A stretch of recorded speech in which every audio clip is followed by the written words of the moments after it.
বদলে গেল হিয়ারিং এর নিয়ম। 13টি ডকুমেন্টসের মধ্যে এই একটি ডকুমেন্টস বাতিল করে দিল নির্বাচন কমিশন। যারা হিয়ারিং এ গিয়ে এই ডকুমেন্টস জমা দিয়েছেন তাদের আবারও পুনরায় হিয়ারিং এ পাঠাবে নির্বাচন কমিশন এবং আপনার বাড়িতে আবারও পুনরায় কিন্তু নোটিশ জারি হবে। তো বন্ধুরা, কোন ডকুমেন্টসটি বাতিল করা হয়েছে নির্বাচন কমিশনারের তরফ থেকে, এই মর্মে কমিশন কি বিজ্ঞপ্তি দিয়েছে, আজকের এই ভিডিওটিতে আপনাদেরকে এই বিষয়ে একদম বিস্তারিতভাবে জানিয়ে দেব। তো আশা রাখবো ভিডিওটিতে আপনারা প্রত্যেকেই প্রথম থেকেই শেষ পর্যন্ত সঙ্গে থাকবেন এবং নতুন হয়ে থাকলে চ্যানেলটিকে সাবস্ক্রাইব করে পাশের দেওয়া বেল আইকনটিকেও প্রেস করে অল নোটিফিকেশনটিকে বাজিয়ে দেবেন। দেখুন বন্ধুরা, আপনাদেরকে আগে আমি বারবার বলেছি, আবারও বলছি, নির্বাচন কমিশনারের তরফ থেকে এই হিয়ারিংকে নিয়ে একের পর এক কিন্তু নতুন নিয়ম আনা হচ্ছে, যা সাধারণ ভোটারদের একটা বড়সড় চিন্তায় কিন্তু ফেলে দিচ্ছে। দেখুন, আপনার বাড়িতে যদি হিয়ারিংয়ের নোটিশ নাও যায় না, তারপরও যে আপনি হিয়ারিংয়ের নোটিশ পাবেন না এমনটা নয়, আপনার বাড়িতেও কিন্তু হিয়ারিংয়ের নোটিশ পাঠাতে পারে। যতই আপনার নাম 2002 সালের ভোটার লিস্টে থাকুক না কেন, বা আপনার বাবা মায়ের নাম দিয়েও আপনারা ফর্ম ফিল আপ করলেও হয়তো যখন তখন হিয়ারিংয়ের নোটিশ আপনার বাড়িতে আসতে পারে। কেননা নির্বাচন কমিশনারের তরফ থেকে কখনো বলা হচ্ছে এই ডকুমেন্টস চলবে না, কখনো আবার বলা হচ্ছে এই ডকুমেন্টস জমা যারা দিয়েছেন তাদের পুনরায় আবারও হিয়ারিংয়ে গিয়ে অন্য ডকুমেন্টস দেখাতে হবে।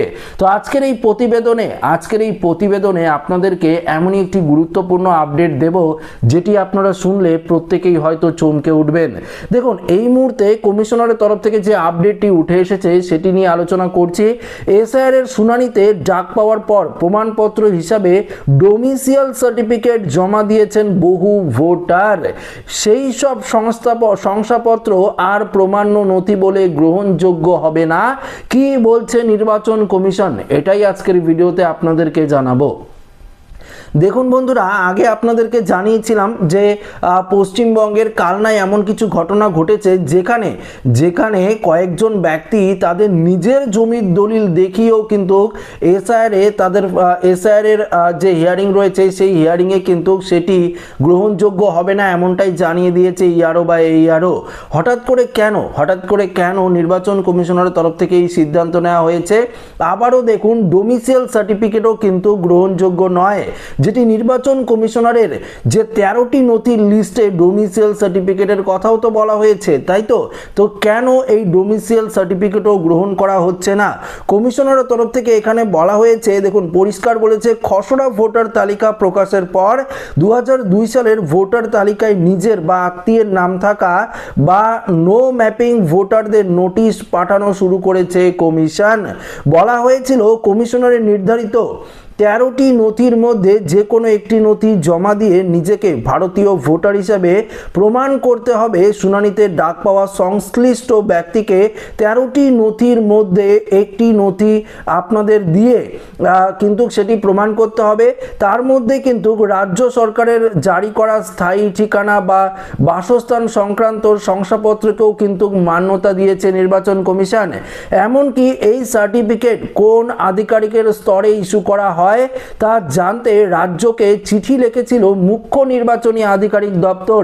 সেই চিঠির জবাবে রাজ্য জানিয়েছিল 1999 সাল পর্যন্ত ডোমিসিয়াল সার্টিফিকেটকে ইস্যু করার ক্ষমতা দেওয়া হয়েছিল জেলা শাসকদের হাতে।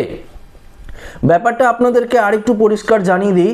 দেখুন, এক্ষেত্রে বলেছিল 1999 সাল পর্যন্ত যে সমস্ত ডোমিসিয়াল সার্টিফিকেটগুলো ইস্যু করা হয়েছিল সেই ইস্যু করার ক্ষমতা কার কাছে ছিল?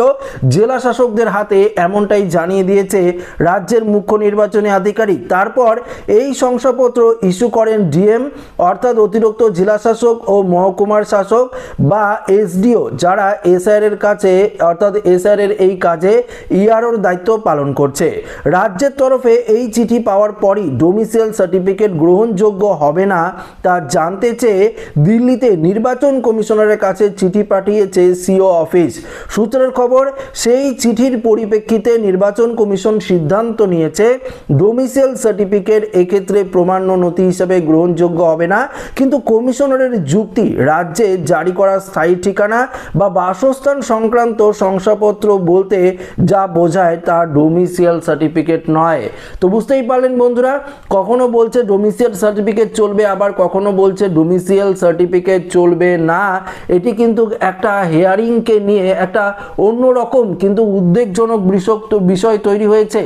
আপনাদের যদি হিয়ারিংয়ে ডাকে এবং আপনারা যদি ভাবেন যে আমার কাছে এই ডকুমেন্টস রয়েছে বা ওই ডকুমেন্টস রয়েছে, এটি নিয়ে যদি আপনারা হিয়ারিংয়ে যায়, হঠাৎ করে যদি তখন বলে যে এই ডকুমেন্টস চলবে না, তখন আপনার কি হবে?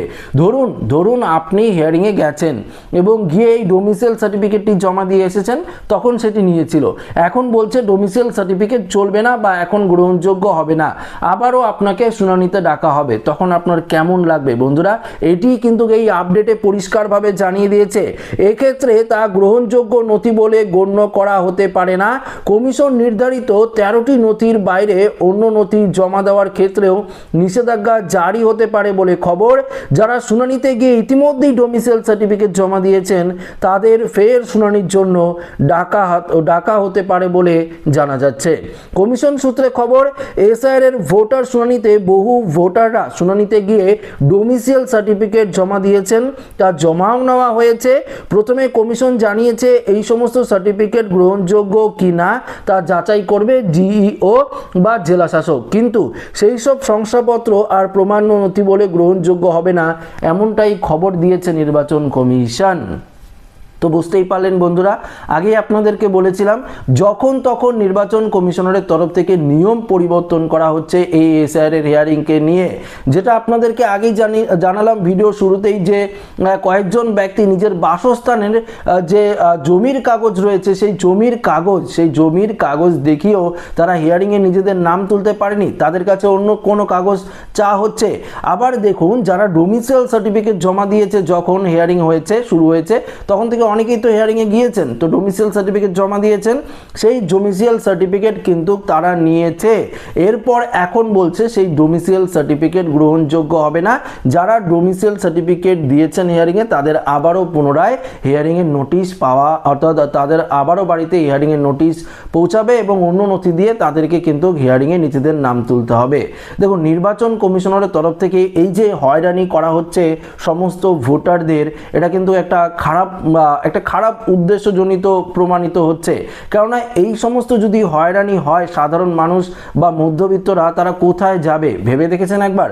ধরুন আপনার বাবার 2002 এর আগেই মারা গেছে এবং আপনার নামও ভোটার লিস্টে 2002 সালের লিস্টে নেই, সেক্ষেত্রে আপনি তো এই সমস্ত নথি দিয়ে যদি প্রমাণ করতে চান, সেক্ষেত্রে আপনার কাছে ধরুন ডোমিসাইল সার্টিফিকেট রয়েছে, সেক্ষেত্রে আপনি তো প্রকৃত ভোটার, কিন্তু এখন যদি ডোমিসাইল সার্টিফিকেট না চলে তখন আপনি কি করবেন? তো এটা কিন্তু একটা খামখেয়ালিপনা তৈরি হয়েছে এই এসআইআর কে নিয়ে। আপনার যদি এই নিয়ে কোনো মূল্যবান বক্তব্য থাকে অবশ্যই কমেন্টে কমেন্ট করতে পারেন। তো ভিডিওটি ভালো লাগলে লাইক করবেন, বন্ধুদের সাথে শেয়ার করবেন, নতুন দেখলে চ্যানেলটিকে সাবস্ক্রাইব করে আমাদের সঙ্গে জুড়ে থাকবেন। ধন্যবাদ।